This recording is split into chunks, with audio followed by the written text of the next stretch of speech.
दोस्तों, इस दुनिया में जो आया है वो जाएगा भी। जिसका जन्म हुआ है उसकी मृत्यु भी तय है। कोई भी वस्तु जो उत्पन्न हुई है उसका सर्वनाश तय है, वो खत्म होगी। चाहे इंसान हो, कोई जीव और हो, या ये पूरी सृष्टि ही क्यों ना हो। क्या आपने कभी सोचा है कि सृष्टि का अंत कैसे होगा? आर्टिफिशियल इंटेलिजेंस से लेकर, मशीनों से लेकर और नेचुरल जो डिजास्टर्स हैं उनसे लेकर हमारे ग्रंथों में तक क्या लिखा हुआ है, इस वीडियो में मैं खंगालने वाला हूँ मॉडर्न टेक्नोलॉजी और एंशिएंट स्क्रिप्चर्स को। और मैं आपको बताऊंगा कि कैसे इस सृष्टि का अंत होगा। क्योंकि मेरा चैनल टेक्नोलॉजी चैनल है, सबसे पहले मैं आर्टिफिशियल इंटेलिजेंस के खतरे के बारे में बात करना चाहूँगा। अगर आपको ये लगता है कि आर्टिफिशियल इंटेलिजेंस एक खेलने की चीज़ है जो आपके पढ़ाई में मदद करती है, जो एक दूसरे के चेहरे एक दूसरे के ऊपर लगाना, कृत्रिमिक आवाज़ें पैदा करना, तो आप गलत हैं दोस्तों। ये एक बहुत ही बड़े अंधकार वाले रास्ते की सिर्फ शुरुआत है। ये जो चीज़ें आप एआई की देख रहे हो, ये बस शुरुआत है। इसका आगे चलकर इतना अंधकारमय रास्ता है और ये सृष्टि को इस तरीके से ख़त्म कर सकता है या इंसानों को इतना ज़्यादा नुकसान पहुंचा सकता है जिसके बारे में शायद अभी आपको अंदाज़ा भी नहीं है। जो सबसे पहली थ्योरी है वो ये कहती है कि आर्टिफिशियल इंटेलिजेंस के पास सुपर इंटेलिजेंस आ जाएगा। यानी कि आर्टिफिशियल इंटेलिजेंस कुछ इस हिसाब से काम करने लगेगी कि वो इंसानों से भी ज़्यादा स्मार्ट हो जाएगी, या आर्टिफिशियल इंटेलिजेंस का जो ऑब्जेक्टिव है वो इंसानों के ऑब्जेक्टिव से मेल नहीं खाएगा। आपको पता है, टेक्नोलॉजी में कोई भी लैंग्वेज हो, कोई भी सॉफ्टवेयर हो, अपने जैसे कंपैटिबल सॉफ्टवेयर या लैंग्वेज को ढूंढता है। कोई भी हार्डवेयर कंपैटिबल सॉफ्टवेयर के साथ ही चलता है। अगर कंपैटिबिलिटी ठीक ना हो तो वो आपस में ठीक से काम नहीं करते। क्या हो, जिस आर्टिफिशियल इंटेलिजेंस को हम बना रहे हैं, जो कृत्रिमिक दिमाग हम बना रहे हैं, उसका जो मेन ऑब्जेक्टिव इंसानों से मैच ही ना हो। क्या होता है जब किसी के ऑब्जेक्टिव के बीच में कोई ऑब्स्टेकल आ जाए? क्या होता है जब आप रास्ते में चल रहे हैं और रास्ते में कुछ आ जाए? आप उस चीज़ को हटा देते हैं। तो अगर इंसानों का ऑब्जेक्टिव आर्टिफिशियल इंटेलिजेंस के ऑब्जेक्टिव से मैच ना हुआ तो आर्टिफिशियल इंटेलिजेंस क्या करना पसंद करेगी? इसका जवाब आपको मिल गया होगा। ऐसी कोई भी चीज़ अभी ऐसी पावरफुल हमारे पास नहीं है जो फुल ग्रोन आर्टिफिशियल इंटेलिजेंस को रोक सके। तो तबाही बहुत नज़दीक है दोस्तों। इसके बारे में हम अभी नहीं सोच रहे हैं। ऐसा भी हो सकता है कि आगे चलकर आर्टिफिशियल इंटेलिजेंस ये डिसाइड कर ले कि इंसान उसके लिए खतरा है और इंसान इस दुनिया में होने ही नहीं चाहिए। ऐसे बहुत सारे चैटबॉट्स और एआई के प्रोडक्ट्स बने थे जिनमें बड़ी बड़ी सोशल मीडिया कंपनियों ने छुपा लिया, लोगों तक वो न्यूज़ आनी ही नहीं थी, जो ये बोल रहे थे कि आर्टिफिशियल इंटेलिजेंस इंसान के लिए खतरा नहीं है, बल्कि इंसान आर्टिफिशियल इंटेलिजेंस के लिए खतरा है। ऐसे चैटबॉट्स को तुरंत बंद कर दिया गया और इनके सारे दस्तावेज छुपा दिए गए। अगली थ्योरी ये कहती है कि हम जब आर्टिफिशियल इंटेलिजेंस को बना रहे होंगे तो उससे कंट्रोल ही खो देंगे, लॉस ऑफ कंट्रोल। यानी कि हम उसको बनाते रहेंगे, डेवलप करते रहेंगे, और जिस चीज़ के लिए हम बना रहे होंगे या जिस हिसाब से हम उसे बना रहे होंगे, एक पॉइंट ऐसा आएगा कि आर्टिफिशियल इंटेलिजेंस खुद को ही बनाने लगेगी और वो अपने हिसाब से खुद को ढाल लेगी। तब क्या होगा आप भली भांति जानते हैं। आर्टिफिशियल इंटेलिजेंस कोडिंग से बनाई जाती है और अभी इतनी एडवांस्ड हो चुकी है कि महज कुछ लिख कर आप ऐसी वीडियोस क्रिएट करवा सकते हैं जो असली दिखती हैं। कई बार ऐसा भी होता है कि आर्टिफिशियल इंटेलिजेंस को हम कुछ इनपुट देते हैं, वो कुछ और आउटपुट देती है। ये 1% भी नहीं है एआई का। क्या हो कि अगर आर्टिफिशियल इंटेलिजेंस हमारी कमांड को लिटरल वे में लेने लगे? आपने सुना होगा ना, लोग बोलते हैं कि मैं तो ज़िंदगी से बहुत तंग हूँ, आग लगे इस दुनिया में। आग लगे इस दुनिया में, क्या इसका मतलब पूरी दुनिया में आग लग जाए? लेकिन आर्टिफिशियल इंटेलिजेंस इस मुहावरे को और लिटरल वे में डिफरेंस नहीं जानती। क्या हो जब किसी पेपर क्लिप बनाने वाली फैक्ट्री के प्रोडक्शन को बढ़ाने के लिए उसके एआई कंप्यूटर को कहा जाए कि जितना ज़्यादा पेपर क्लिप बना सकती हो बना लो? क्या होगा जब एआई इसको लिटरल वे में ले ले और दुनिया की हर धातु को पेपर क्लिप में बदलना शुरू कर दे? क्या ये अंत की ओर इशारा नहीं है? कुछ भी हो सकता है दोस्तों। अपने से ज़्यादा स्मार्ट चीज़ को बना लेना अपने खात्मे की तैयारी करना ही होता है, उसके अलावा और कुछ नहीं। दोस्तों, ये तो बात थी आर्टिफिशियल इंटेलिजेंस और टेक्नोलॉजी की। अब हम बढ़ते हैं विज्ञान की तरफ, साइंस की तरफ। क्या ऐसी चीज़ें हैं जो सृष्टि को ख़त्म कर सकती है? सबसे पहली चीज़, वोल्केनोस। आपको मालूम है इस पूरी दुनिया में हमारी पृथ्वी पर 1000 से भी ज़्यादा वोल्केनोस होंगे, जिसकी संभावनाएं हैं कि उसमें इरप्शन हो सकता है, ज्वालामुखी फट सकते हैं। लेकिन दोस्तों, यहाँ पर 20 ज्वालामुखी ऐसे हैं जिन्हें सुपर वोल्केनोस कहा जाता है। ये इतने विशाल हैं और इतने खतरनाक हैं कि अगर एक वक्त पर ये सब ज्वालामुखी भड़क गए, बाहर निकल गए, इरप्शन हो गया, तो इंसानियत आधी या उससे ज़्यादा भी ख़त्म हो सकती है। इतनी तबाही मच सकती है, इतनी ज़्यादा कि आप सोच भी नहीं सकते। इन ज्वालामुखियों को अगर आप बहुत छोटा मान रहे हो और आप मान रहे हो कि कोई एक स्टेट या कोई एक कंट्री ही ख़त्म होगी, ऐसा नहीं है। इन ज्वालामुखी के धधकने से, बाहर निकलने से कुछ ऐसा चेन रिएक्शन बन सकता है जिससे कुछ दिनों में ही पूरी पृथ्वी ख़त्म हो सकती है। आपने सुना होगा ना, लोग ऐसा कहते हैं कि अगर पृथ्वी से मधुमक्खियां ख़त्म हो गई तो इंसान भी ख़त्म हो जाएंगे। मधुमक्खियों और इंसानों का क्या कनेक्शन? इस दुनिया में दोस्तों बहुत सारी चीज़ें लिंक्ड हैं। एक वस्तु दूसरी वस्तु से, एक जीव दूसरे जीव से एक साइकिल के फॉर्म में, एक चेन के फॉर्म में जुड़ा हुआ है। अगर सृष्टि का संतुलन ज़रा सा भी इधर हुआ तो इंसान ख़त्म हो जाएंगे। क्या आपको मालूम है कि जो हमारी पृथ्वी है, जो सूरज के चक्कर लगा रही है, रिवॉल्व हो रही है, वो हल्की सी अगर पीछे होके घूमने लगे तो जीवन ख़त्म हो जाएगा, क्योंकि पृथ्वी पर टेम्परेचर में इतना ड्रास्टिक चेंज होगा जो इंसान सह नहीं पाएगा। तो ये थोड़ी सी भी जो सेटिंग्स हैं हमारे पूरे यूनिवर्स की, वो चेंज हुई, इंसान चुटकी में ख़त्म हो जाएगा। अगली थ्योरी ये कहती है कि इस मानवता का, इस धरती का विनाश एक एस्टेरॉयड से होगा। वही एस्टेरॉयड जो डायनासोर के खात्मे का कारण बने थे। आपको मालूम है, इंसानों से आने से पहले पृथ्वी पर डायनासोर रहा करते थे। बड़े विशाल जीव हुआ करते थे, ये इतने ताकतवर कि इंसान अगर इनसे लोहा लेना चाहे तो उसके बारे में सोच भी नहीं सकता था। ये बहुत ही विशाल जानवर हुआ करते थे, बड़े खूंखार जानवर हुआ करते थे। इस पृथ्वी पे अभी ऐसा कोई भी जानवर नहीं है जो डायनासोर से ज़्यादा खतरनाक हो, बल के हिसाब से अगर आप इसे देखें तो। लेकिन एस्टेरॉयड, उल्कापिंड, एस्टेरॉयड, मीटियोरॉइड्स, ये सब आए और सबको ख़त्म कर दिया। क्या हो कि पृथ्वी पर अगला ऐसा ही कुछ होने वाला हो और इंसान ख़त्म हो जाए? एस्टेरॉयड और मीटियोरॉइड में क्या डिफरेंस होता है? अभी आपने सुना होगा मीटियोरॉइड्स गिरते हैं। दरअसल जब बड़े बड़े एस्टेरॉयड्स, पिंड आपस में टकराते हैं तो छोटे छोटे मीटियोरॉइड्स का जन्म होता है। वो मीटियोरॉइड्स पृथ्वी पर आते हैं और हमारे इन्वायरमेंट में एंटर करने से पहले ही वाष्प बन जाते हैं, क्योंकि इतना घर्षण होता है, इतना फ्रिक्शन होता है, जिससे वो जल के ख़त्म हो जाते हैं। वो हमें नुकसान नहीं पहुंचाते। क्या हो अगर इतना बड़ा एस्टेरॉयड टकराए बिना ही सीधा धरती की ओर आए? ये पूरी मानवता को ख़त्म कर सकता है। मैंने कहा था ना, वो चेन, वो साइकिल को डिस्टर्ब कर सकता है, जिससे सारे इंसान ख़त्म हो सकते हैं। क्या हो जब एस्टेरॉयड की बारिश ही हो जाए, वो रुके ही नहीं, हमारे पास कोई जरिया नहीं है कि हम बच पाएं, हम सब खत्म हो जाएंगे। 75,000 साल पहले कुछ ऐसे एस्टेरॉयड गिरे थे और साइंटिस्ट का ये मानना है कि अगली ऐसी इवेंट कभी भी हो सकती है। होने को कल हो जाए, ना होने को हमारे पूरे जीवन काल में ना हो, लेकिन ये एक वजह ज़रूर हो सकती है। अगली वजह है एक्सट्रीम क्लाइमेट चेंज। ये प्लास्टिक का इस्तेमाल, ये गाड़ियों का इस्तेमाल, ये धुआं, ये फैक्ट्रियाँ और ये पृथ्वी को इस तरीके से एक्सप्लॉइट करना हमें उस ओर ले जा रहा है जब मानवता ख़त्म हो जाएंगी। मैंने एक वीडियो बनाई थी जहाँ पर मैंने बताया था कि एलियंस को ढूंढने से पहले ही हम ख़त्म हो जाएंगे। जो एक फ़िल्टर मॉडल है, ये थ्योरी क्या कहती है? अगर आपने वो वीडियो नहीं देखी तो ज़रूर उस वीडियो को देखना जहाँ पर मैंने एलियंस का सच बताया है। वो वीडियो आपको ज़रूर देखनी चाहिए। तो हमारी मानवता अंत की ओर तो जा रही है। जिस तरीके से पृथ्वी के रिसोर्सेज को हम इस्तेमाल कर रहे हैं, एक दिन ये ख़त्म हो जाएंगे। जो पेट्रोल हम गाड़ियों में डालते हैं, जो पेट्रोलियम हम इस्तेमाल करते हैं, जो कोयला हम जलाते हैं बिजली बनाने के लिए, उन सब को बनने में मिलियंस ऑफ ईयर्स लगते हैं।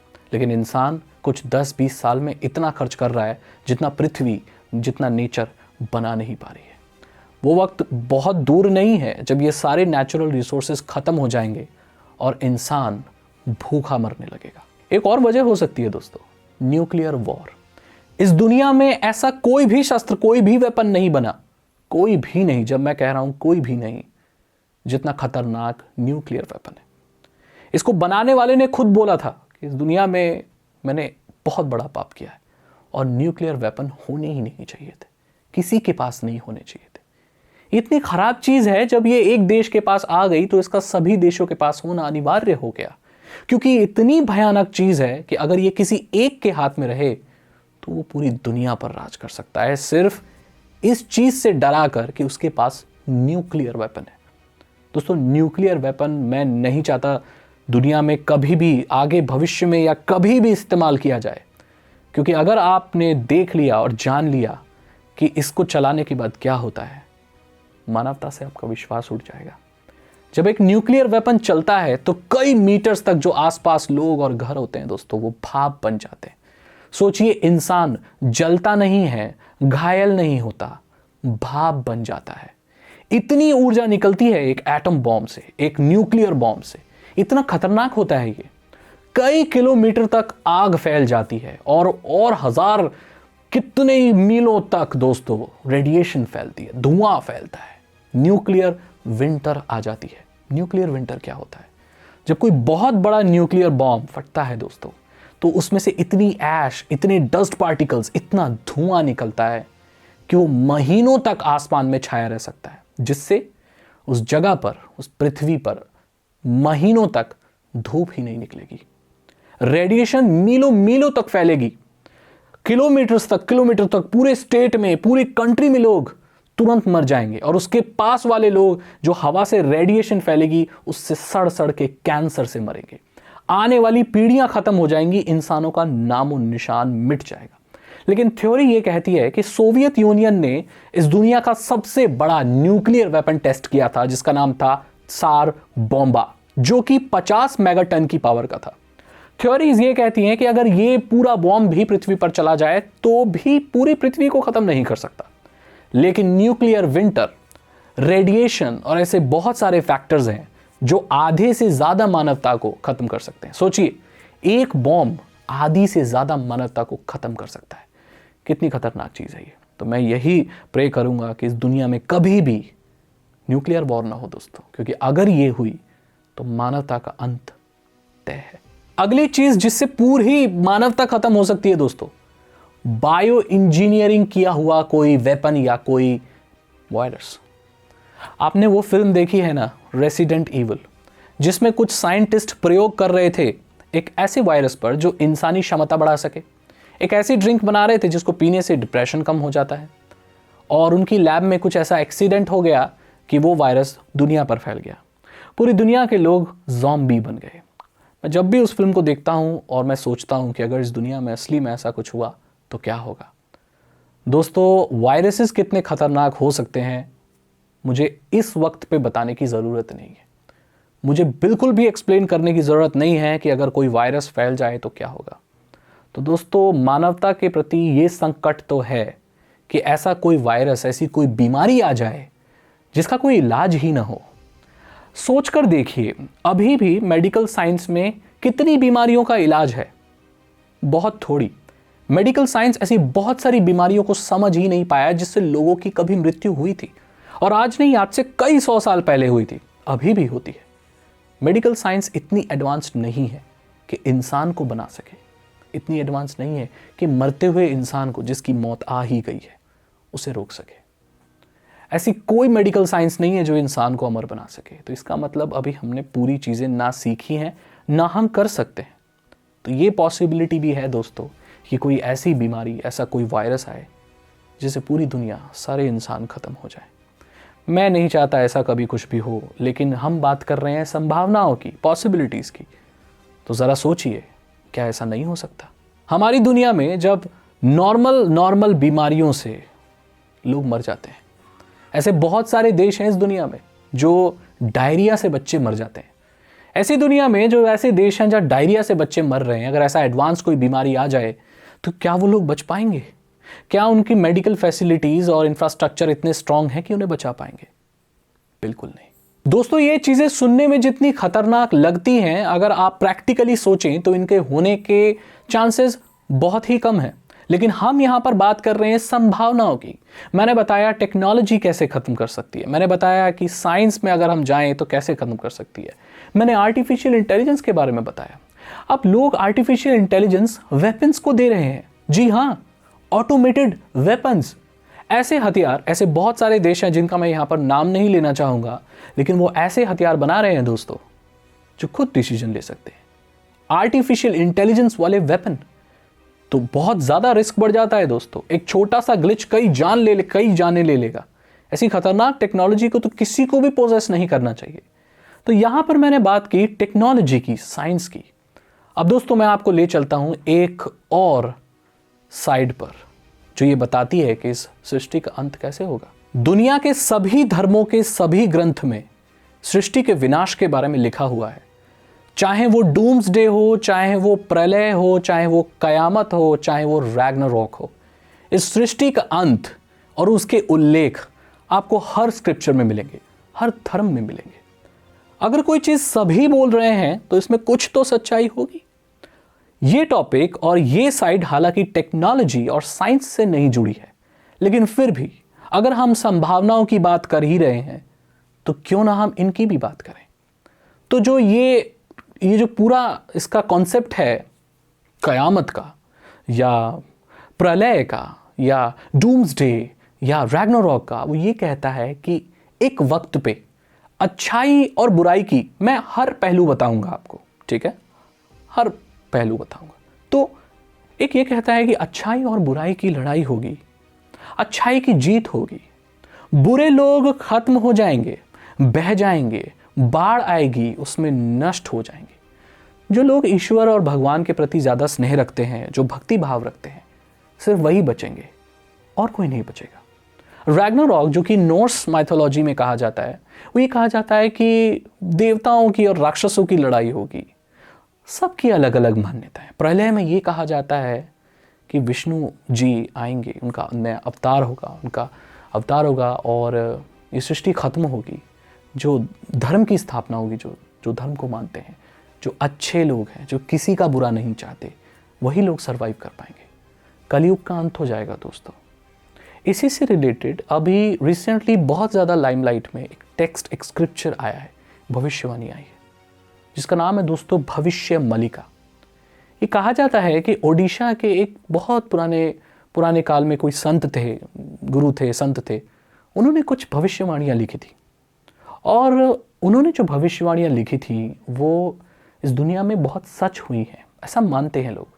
उन्होंने पत्तों पर कुछ भविष्यवाणियाँ लिखी थी, फिर आगे लोगों ने उनको ट्रांसलेट करके, क्योंकि वो शायद अलग भाषा में थी, मॉडर्न बुक्स में उनको डाला और उनको डिकोड करने की कोशिश की। क्योंकि आज से कई सौ साल पहले सटीक चीज़ें आज की इंग्लिश लैंग्वेज में लिखना थोड़ा मुश्किल है, लेकिन भाषाओं को जब ट्रांसलेट करते हैं तो अलग एक प्रति बनती है। वो ये कहती है दोस्तों कि 2025 में जो विश्व युद्ध है, तीसरा विश्व युद्ध शुरू होगा। आपस में लोग लड़ेंगे, भारत भी इसमें शामिल होगा। बहुत नुकसान होगा दोस्तों, लेकिन भारत इसमें जीत जाएगा और एक ही पंथ की या एक ही ग्रुप की स्थापना होगी। कालकी जो कि विष्णु अवतार हैं, वो आएंगे और यहीं कलयुग का अंत होगा। 2030 में कलयुग का अंत होगा। देखो, ये भविष्यवाणी है, इसके बारे में मैं कुछ नहीं कह सकता। मैं यही प्रार्थना करता हूँ कि दुनिया कभी ख़त्म ना हो दोस्तों। आप सभी अच्छे बनिए। अगर ऐसा है कि अगर आप अच्छे बने, किसी का बुरा ना करें, किसी का बुरा ना चाहें, इससे अगर आप प्रलय से या किसी भी मिस हैपनिंग से बच सकें, तो मेरा ये मानना है कि हम सभी को अच्छा बनना चाहिए। अगर इससे 1% भी चांस है कि हम ऐसी किसी भी बुरी दुर्घटना के हिस्सेदार ना बने। क्या सच्चाई है इसमें, भविष्यवाणियों में और इन संभावनाओं में, कोई नहीं जानता।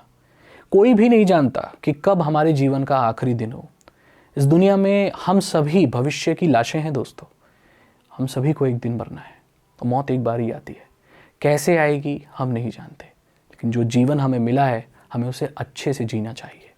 और जो आप कल करना चाहते हो, वो आपको आज करना चाहिए, कल पर नहीं टालना चाहिए।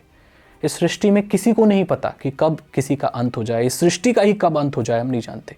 ना साइंस, ना टेक्नोलॉजी, ना AI, ना कोई भी भविष्यवक्ता। कोई नहीं बता सकता दोस्तों कि कल क्या होगा। इसी के साथ इस वीडियो को मैं ख़त्म करना चाहता हूँ। आप देख रहे होंगे मेरे वीडियोस के पैटर्न बदल गए। यहाँ पर मैं अब वो वीडियोस बना रहा हूँ जो सही में लोग देखना चाहते हैं, जो आपकी क्यूरियोसिटी है उसको फिलफिल करता है।